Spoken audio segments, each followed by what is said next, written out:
এই ইন্ডিয়া আজকে জুলুম করতেছে, মোদিরও শেষ আছে কিন্তু আল্লাহর শেষ নেই। ট্রাম্পেরও কি হবে, শেষ হবে, কিন্তু রবের কি হবে না? নেতানিয়াহু ওই বেঈমানও একদিন শেষ হবে, কোনো সন্দেহ নেই, কোনো সন্দেহ। এজন্য আল্লাহ তাআলা যেহেতু আছেন, থাকবেন, কাজে বিজয় আজ কিংবা কাল, সফলতা মুমিনেরই হবে, ইমানদারেরই। শেষ পর্যন্ত মুমিনের সম্মান থেকে যায়, বেঈমান নাফরমান পৃথিবীতে হারিয়ে যায়। ওই জুনায়েদ বাগদাদির আমলের, ওই বাগদাদের কোন ধনী ব্যক্তির নাম পৃথিবীর কেউ বলতে পারবে না, কিন্তু জুনায়েদ বাগদাদির নাম সবাই জানে। রাবেয়া বসরির আমলে কোন সুন্দরী নারীর নাম কেউ জানে না, কিন্তু রাবেয়া বসরির নাম সবাই জানে, জানে না? হ্যাঁ। বাইজিদ বুস্তামির আমলে বড় পয়সাওয়ালা কে ছিল কেউ জানে না নাম, কিন্তু ওনার নাম সবাই জানে।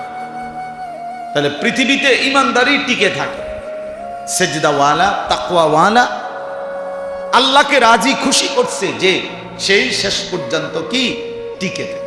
কোন নাফরমান, কোন বেঈমান, কোন হারামখোর, কোন বেহায়া নারী টিকে থাকে, টিকে থাকে, টিকে থাকে। আহা, ক্ষমতাধর মন্ত্রী যার কথায় শত শত মানুষের হাজারো রায় হইছে, যার কথায় শত শত মানুষের জেল খাটছে বছরের পর বছর, এক হুকুমে তাকে প্রকাশ্যে আদালতে মানুষ থাবড়ায়। কি নির্মম পরিণতি! এটা শুধু রাজনীতির হিসাব না, এটা সবক। আমি রাজনীতির মানুষ না, কিন্তু আমি দেখে আমার কাছে খুব আফসোস লাগছে, চিন্তা লাগছে যে হায় হায়, প্রচন্ড প্রতাপশালী মন্ত্রী সাহেব এখন তাকে আদালতে নিতেছে, আর সাধারণ মানুষ পিছনে থাপড়াইতে আছে।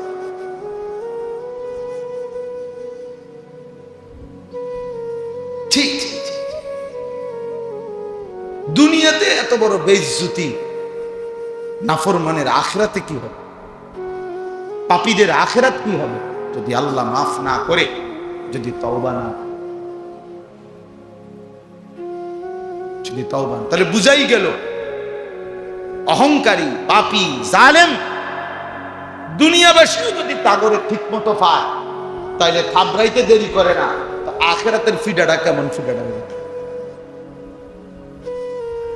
দুনিয়াতে সে কি পরিমাণ ঘৃণিত, আল্লাহর কাছে সে কি পরিমাণ ঘৃণিত, ঘৃণিত। এর জন্য গুনাহ ছেড়ে দেন, নাফরমানি ছেড়ে দেন। প্রত্যেকে, জওয়ান কিংবা বুড়া, একজন কিংবা 10 জন, গুনাহ ছেড়ে দেন, আল্লাহর নাফরমানি ছেড়ে দেন। আল্লাহ তাআলা কোরআনুল কারীমের মধ্যে বলছেন, এই যে দেখেন আমি যে 3টা আয়াত পড়ছি, 17 নম্বর পারা, 22 নম্বর সূরা, সূরা হজ, এই সূরার 3টি আয়াত। আল্লাহ তাআলা বলেন, ওয়াইদ বাওয়ানা লিইব্রাহিমা মাকানাল বাইত।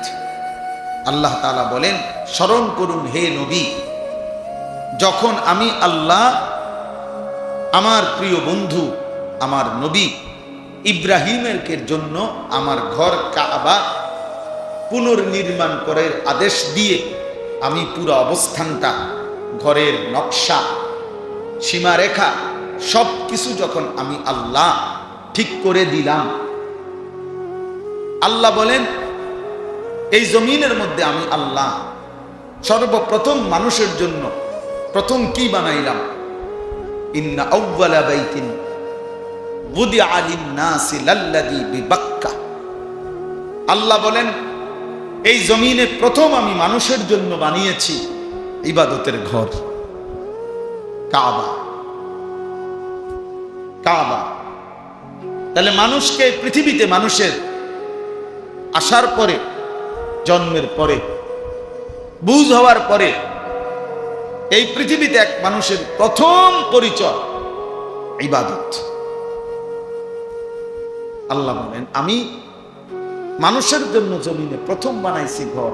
কিসের ঘর? ইবাদত। কাবা আমাদের জীবনের প্রথম বিউটি ইবাদত। ইবাদত বিহীন, আল্লাহর গোলামি বিহীন, বন্দিগি বিহীন খোদার কসম জীবন কোন জীবনই না। সে কোনো মানুষে না যার মধ্যে গোলামি নাই, সেজদা নাই, বন্দিগি। ওই কোনো মানুষ না, ওই জানোয়ার, ওই চতুষ্পদ জন্তু। খায়, ঘুমায়, পেশাব পায়খানা করে আর যৌন চাহিদা পূরণ করে। এই জীবন, এ তো জন্তু জানোয়ারের জীবন, এ তো হাইওয়ানের জীবন। মানুষ তো তাকেই বলে যে ইবাদত। আল্লাহ তাআলা মানুষকে বানাইছেনই ইবাদতের জন্য, আর বানাইয়া মানুষকে আবাদ করবার আগে ইবাদতের ঘর আবাদ করছে। ইন্না আউওয়ালা বাইতিন বুদিআ লিন-নাস, আগে ঘর আবাদ করছেন, ইবাদতের ঘর। এজন্য আমরা কিতাবে পড়ছি, কোন মুসলমান, কোন ইমানদারের উচিত বাড়ি করবার আগে, নতুন জায়গা কিনবার আগে, যেখানেই বসত করবার আগে লক্ষ্য করা আমার ইবাদতের জায়গা, মসজিদ, নামাজের ব্যবস্থাপনা ওখানে আছে কি। এটা উচিত খেয়াল করা। আপনি জমি কিনলেন, এখানে মসজিদ হয়েছে 30 মাইল দূরে, নামাজ পড়বেন কেন? ইবাদত করবেন কিভাবে? এর ফিকির করা। কারণ আল্লাহ তাআলা জমিনে মানুষের জন্য প্রথম আগে বানাইছেন কিসের ঘর? থাকার ঘর না ইবাদতের ঘর? এবং আল্লাহ নবী সাল্লাল্লাহু আলাইহি ওয়াসাল্লাম নিজে তার জীবনে, নবীজির জীবনে মক্কা থেকে মদিনায় হিজরত করার পর যেখানেই কদম ফেলছেন নবীজি, সেখানেই একটি আল্লাহর ঘর তৈরি করছে, মসজিদ নির্মাণ করছে। কুবা গেছেন, সেখানে মসজিদ বানাইছেন। মদিনায় ঢুকছেন, সেখানে আগে মসজিদ বানাইছেন। হযরত আবু আইয়ুব আনসারী রাদিয়াল্লাহু তাআলা ওই সাহাবীর বাড়িতে ছিলেন, কিন্তু আগে কি বানাইছেন? মসজিদে নববী বানাইছেন। এরপরে মসজিদের পাশে নিজের জন্য ছোট্ট হুজরা বানাইছেন। আগে ঘর বানাইছেন ইবাদত, মসজিদ। এজন্য খেয়াল করা, যেখানে সেখানে বসতের জায়গা কিনবার আগে খেয়াল করা যে আমার ইবাদতের ব্যবস্থা আসবে কি। প্রতিবেশীর দিকে খেয়াল করা, আমি যাদের সাথে ঘর বাঁধতেছি এদের মধ্যে আল্লাহ, খোদা, আখিরাত আছে, ইবাদতের ফিকির আছে। জানতেন কারোর সাথে প্রতিবেশী না বানা। আরবিতে এই জন্য বলে উতলুবিল জার ক্বাবলা দার, ঘর করার আগে উতলুবিল জার, জার মানে প্রতিবেশী। ঘর করার আগে প্রতিবেশী তালাশ করো, কার সাথে ঘর বাঁধছ, পাশে যারা থাকবে তারা কার। আমরা কিতাবে পড়ছি একজন বিশ্ববিখ্যাত বুজুর্গ ছিলেন হযরত আব্দুল্লাহ ইবনে মুবারক রাহমাতুল্লাহি আলাইহি। আব্দুল্লাহ ইবনে মুবারক অনেক বড় আল্লাহওয়ালা বুজুর্গ, মুহাদ্দিস, ফকিহ ছিলেন তিনি। তো উনার বাড়ির পাশে লাগোয়া যে জায়গাটা ছিল, যার বাড়ি, সে ছিল একজন ইহুদি। তো ঘটনাচক্রে ওই ইহুদি সিদ্ধান্ত নিছে তার জায়গাটা বিক্রি করে ফেলে। তো এখন সে ঘোষণা দিছে জায়গা বিক্রি করবে। তো তখন লোকেরা আসছে, কাস্টমার, জায়গা কিনবার জন্য। তো দাম জিজ্ঞাসা করছে, দাম কত? তো ওই ইহুদি ব্যক্তি বলল 2 লক্ষ দিরহাম, ধরেন 2 লাখ টাকা সেই যুগে। তো কাস্টমার, এলাকার লোকরা বলছে যে সর্বোচ্চ দাম নিলেও 1 লাখ টাকার বেশি হইবার কথা না। তুমি কোন বুঝে 2 লাখ টাকা চাইলা আন্দাজি, যেটা মার্কেট রেটও নাই, তুমি এটা কেন চাইলা? কিতাবে আমরা নিজে পড়ছি। ওই ইহুদি বলছে এটা আমিও বলি, এটার দাম 1 লাখ টাকা, কিন্তু আমারে দিতে হইব 2 লাখ টাকা। যে দাম আমিও বলি কি 1 লাখ, কিন্তু দিতে হবে কত? 2 লাখ। তখন লোকেরা বলল কেন, এটা কোন ধরনের কথা? বলছে এটাই কথা। কেন? বলছে 1 লক্ষ টাকা জায়গার দাম, আর 1 লাখ টাকা প্রতিবেশী হিসাবে আব্দুল্লাহ ইবনে মুবারকের মতো এত বড় সৎ ন্যায়পরায়ণ ব্যক্তিকে যে পাইবা, এটার জন্য। এমন উত্তম প্রতিবেশী যে পাইবা, এটার জন্য আরেকটা। তার মানে উত্তম প্রতিবেশী নিয়ামত। নিয়ামত। ঢাকা শহরে এমন বহু বাড়ি আছে, শহরে বন্ধ, 5 তলা 10 তলা বিল্ডিং, ভাড়া থাকে কত মানুষ। ভদ্রলোক তার বাড়ির নিচতলা গেটের মধ্যে এইভাবে তালা মারা দেয় রাত্রে, দারোয়ান নিষেধ করা, ফজরের নামাজের জন্য বের হইতে দেয় না। বাড়ির নিরাপত্তা, বাড়ির সেফটির কারণে ফজরের নামাজ পড়তে দেয় না। অনেক, সবাই না, এমন আছে, আমিও শুনছি। আফসোসের বিষয়, আফসোসের বিষয়। বাড়ি না সুন্দর হইল, আখেরাত কই গেল? আখেরাত কই গেল? এজন্য জানতেন কারোর সাথে আপনার প্রতিবেশী বানাইতেন। আল্লাহ তাআলা বলেন, ওয়াইদ বাওয়ানা লিইব্রাহিমা মাকানাল বাইত, আমি ইব্রাহিমের জন্য আমার ঘর কাবা পুনর্নির্মাণ করার জায়গা, সীমারেখা সবকিছু ঠিক করে দিলাম।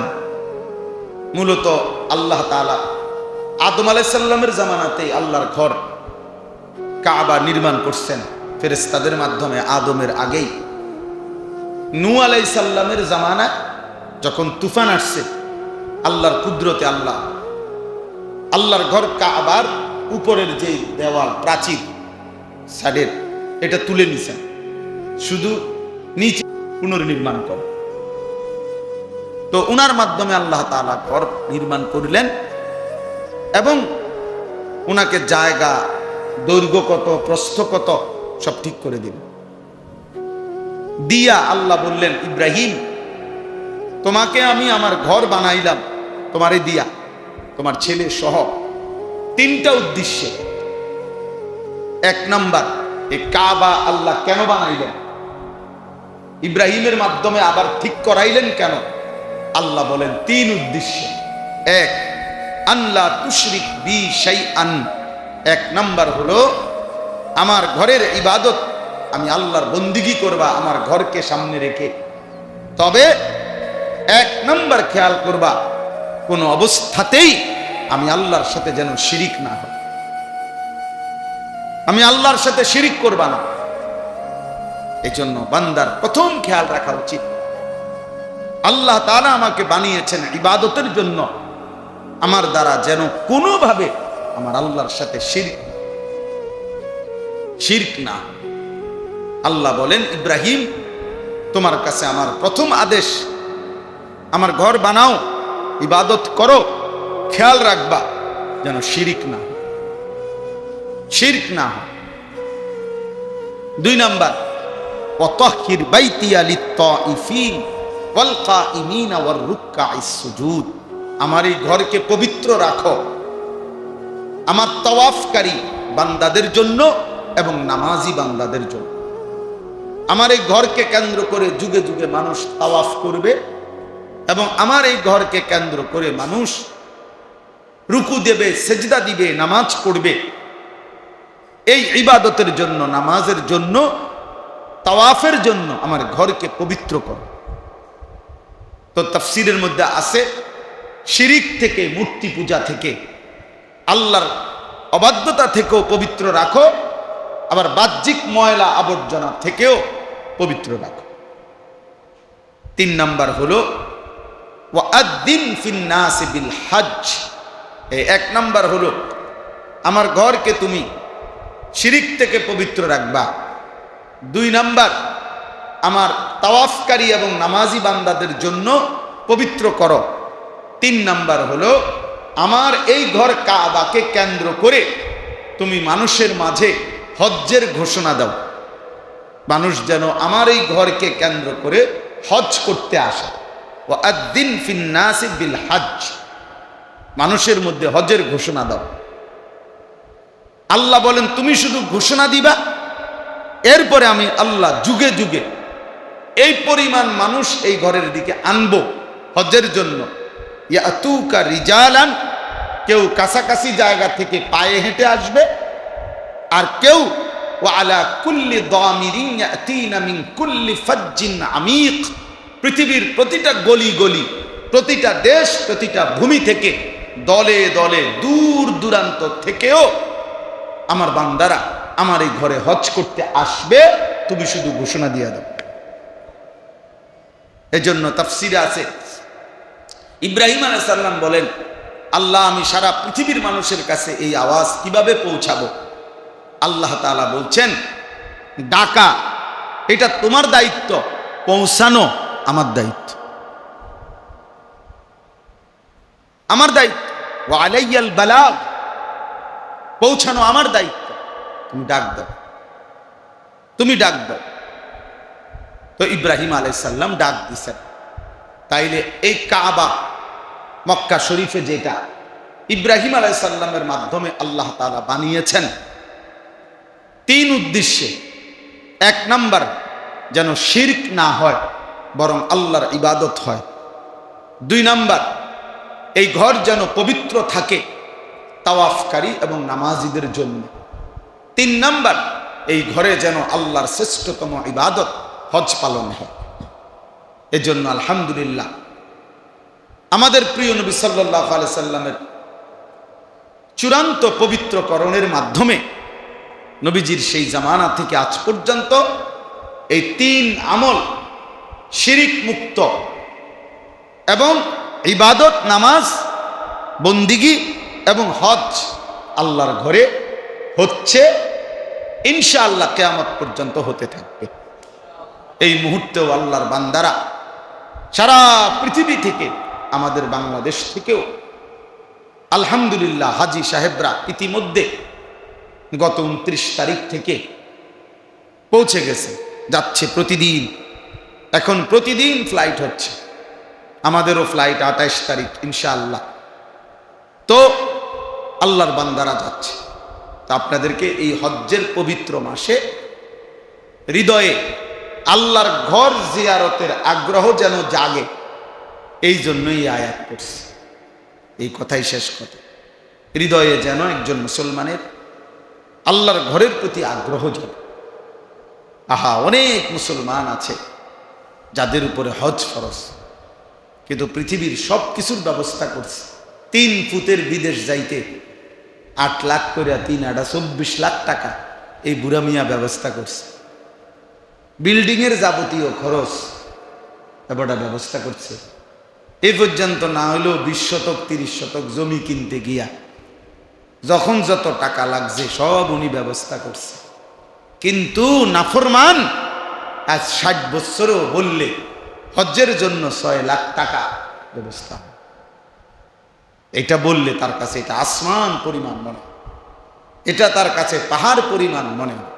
করতে হুজুর আমরা গরিব বুড়াবা মানুষ, আমরা করতে হজ করব। ফুদ বৈদেশ পাঠাইছেন কেমনে, বাইক বিল্ডিং করছেন কেমনে, বাড়ির কোনা দিয়া যে জমি 10 শতক কিনছেন, এটি আল্লাহ দেখছে না? কথা কয় না, এগুলো আল্লাহ দেখে নাই, এগুলো জিজ্ঞেস করবে না। তাহলে কোন ব্যক্তির কাছে মনে করেন একজন ব্যক্তির, এই একটা উদাহরণ শুধু শুনে, মনে করেন একজন ব্যক্তির কাছে 10 শতক জমি আছে, তার বাড়ির না, বসত না, বসত ব্যতীত 10 শতক জমি আছে তার। এই 10 শতক জমির থেকে যদি 3 শতক 4 শতক বিক্রি করে হজের টাকা হবে। সংসারও চলবে এই 1.5 মাস, গড়ে 1.5 মাস হজের টাইম, যাইতে আইতে। এটা প্যাকেজেই 40-42 দিনের। এখন যদি কিছু অংশ জমি বিক্রি করে, যার দ্বারা হজ্জের টাকা, সংসারের এই কয়দিনের খরচের টাকা হবে, স্বাভাবিক খরচ।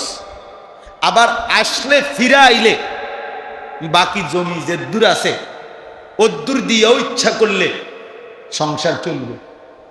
এরকম একজন ব্যক্তি যদি আর কোনো আয়ও না থাকে, ফুতের টাকা না, বাজারের দোকান নাই, ব্যবসা নাই, চাকরি নাই, কিচ্ছু নাই, শুধু এ জমি আছে, যে জমির একাংশ বিক্রি করলে হজ্জের টাকা হবে এবং সংসারের খরচ চলবে, ফিরে আসলে বাকি জমিটা দিয়া সংসার চলতে পারবে, এই শুধু এটুকু জমি থাকার কারণেও ওই ব্যক্তির উপরে আল্লাহর কসম হজ করা ফরজ।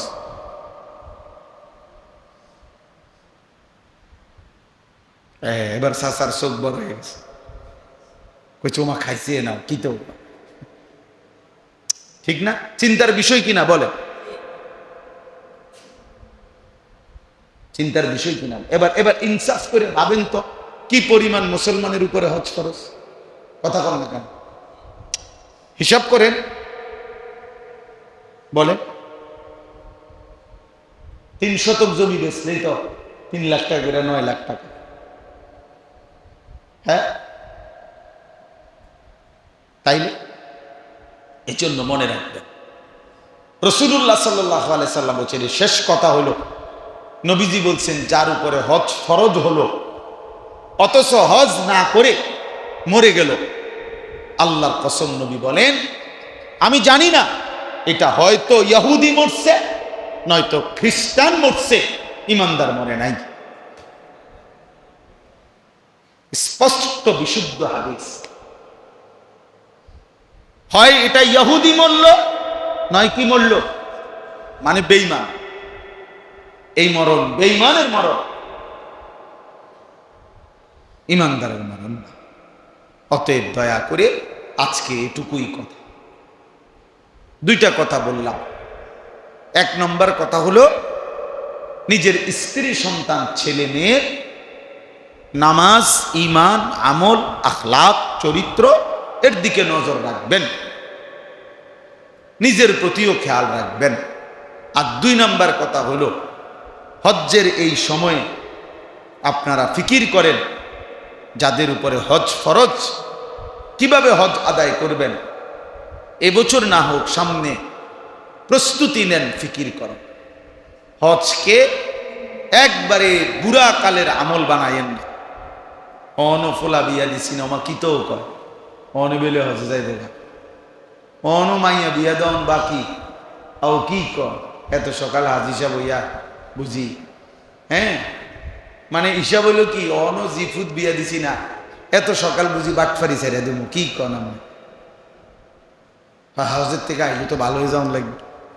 এবার নিয়ত হলে এত অল্প বয়সে ভালো হতো, বয়স যখন 150-200 বছর হইব, একদম গিরা গাড়ি জোড়াজারি যখন ছেড়ে দিব সঙ্গে, এ সময় হজে যাবে, যাতে করে আইসা আর গুনাহ করে না, কারণ আর টেম্পারে নাই, এই জন্য